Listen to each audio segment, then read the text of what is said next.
The little girl stood barefoot on the cold pharmacy tiles, her tiny fingers clutching a crumpled dollar bill and a few coins that jingled nervously in her palm.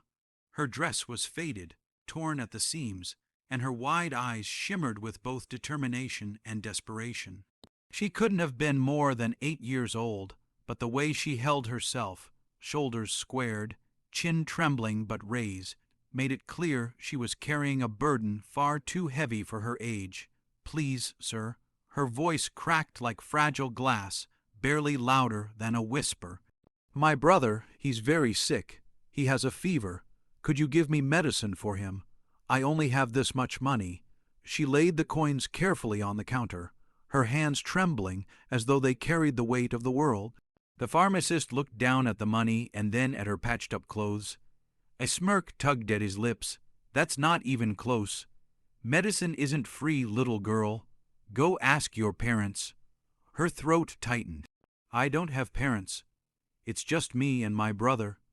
The words were a plea, but instead of softening, his expression hardened. "Then go ask someone else. We're not running a charity here."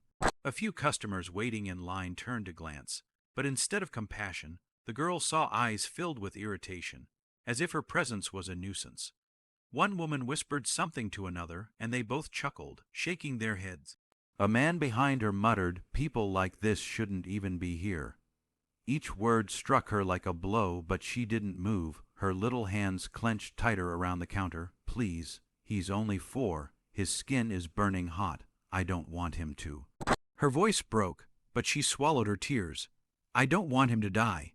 The pharmacist sighed loudly, annoyed. "Little girl, take your coins and leave. You're wasting everyone's time." For a moment, the girl's world seemed to collapse. Her chest tightened, and her breath came in ragged sobs she tried to hide. She gathered her coins slowly, as though each one weighed 100 pounds. Her knees buckled, but she forced herself upright, clutching her little bundle of money against her chest.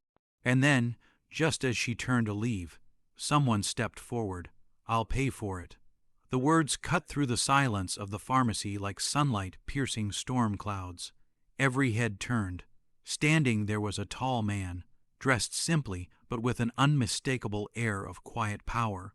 His coat was tailored, his watch gleamed faintly under the lights, but it wasn't his wealth that caught people's attention. It was his eyes, gentle, firm, and full of something the others lacked: compassion. The girl froze, unsure if she had heard right. The man walked closer, his voice calm but commanding. "Give her what she needs, the best medicine you've got for fever." The pharmacist stammered, suddenly flustered. "Sir, it's just that. No excuses." The man interrupted, his tone sharp enough to silence the room. "Fill the prescription, now." The coins slipped from the little girl's hand, scattering across the floor, but she didn't move to pick them up. She stood rooted in place, staring at him as if he were an angel she had prayed for but never truly believed would come.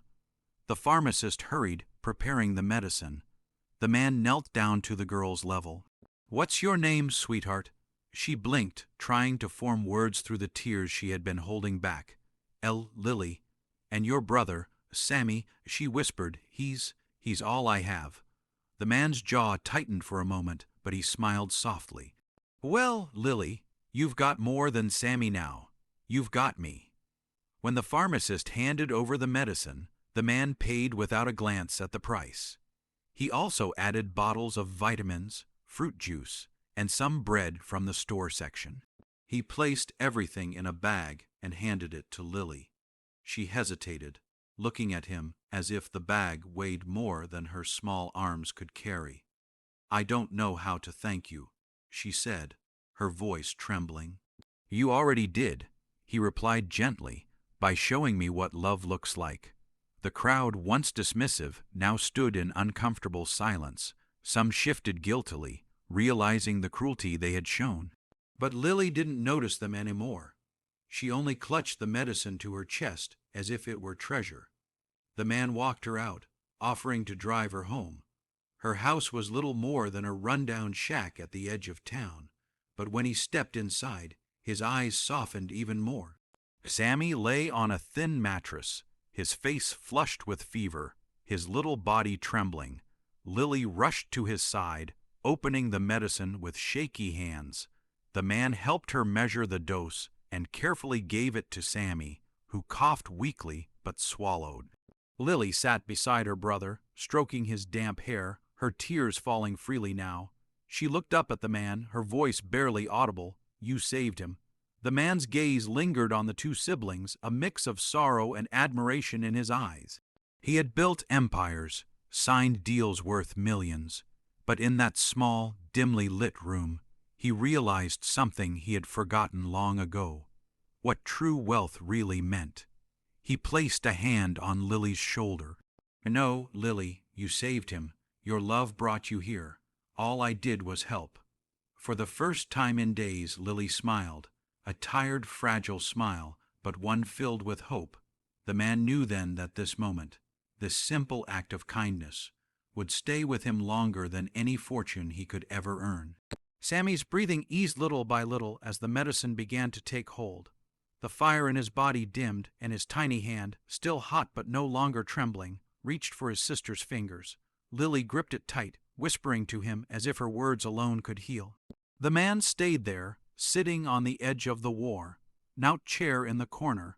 He didn't rush to leave, didn't treat this as a favor that had ended once the money was paid. He watched, his chest heavy with emotions he hadn't expected. Something about Lily reminded him of someone he once was. As the silence wrapped around the room, broken only by Sammy's soft breaths, the man leaned forward. "How long has it been like this, Lily? Just you and your brother?" Her eyes flickered to the cracked floor, afraid to meet his. "Since Mama died, she got sick last winter. Papa was gone even before that. So, it's just us now." Her voice was steady, but the weight behind it was crushing. She spoke as if it were normal, as if she had accepted it, though her trembling lip betrayed her. The man swallowed hard. His name was Daniel, though few people ever said it with warmth anymore. To the world he was Mr. Hartman, the millionaire businessman who could buy anything he wanted. Yet sitting in that shabby room, he felt stripped of titles and wealth. All he saw were two children fighting to survive in a world that had forgotten them. "Do you go to school?" he asked gently. Lily shook her head. "I want to, but someone has to take care of Sammy, and if I go, we don't eat." Her words cut deeper than she knew. Daniel leaned back, closing his eyes briefly, memories of his own childhood flashing. Days when his mother had worked 3 jobs, when he'd gone hungry, when neighbors had turned their backs. He remembered the feeling of being small, invisible, unwanted. Perhaps that was why he never forgot the one kind soul who once helped him. An old woman from down the street who gave him bread and whispered, "One day, when you can, pass it on." Daniel opened his eyes and looked at Lily with renewed resolve. "Lily," he said, his voice steady but filled with emotion, "you should never have to carry all this alone. You're just a child. And yet, you've shown more courage, more love, than most adults ever do." She blinked, confused, as though she couldn't understand why someone important, someone powerful, would speak to her that way. "You begged for your brother's life when no one else would listen." Daniel continued, his throat tightening. "That makes you the bravest person I've met." For the first time, Lily's tears weren't only of pain. They were tears of relief, of being seen, of realizing that someone finally understood. Daniel stayed until Sammy's fever broke into a gentle sweat. He bought food from the nearest market and cooked a warm meal in their little kitchen, something Lily hadn't tasted in weeks. He fixed the broken latch on their front door with his own hands, surprising even himself. Before leaving, he knelt again in front of Lily. "I'll be back tomorrow," he said firmly. "You and Sammy. You're not alone anymore, not as long as I'm here." Her wide eyes shimmered with something new, hope. She nodded, clutching her brother's hand tighter, and as Daniel walked out into the night, he realized something that made his heart ache and soar at once. Perhaps fate hadn't brought him into that pharmacy by accident. Perhaps he had been placed there to remember what truly mattered. He had come to save 2 children, but deep down he knew they had saved him too.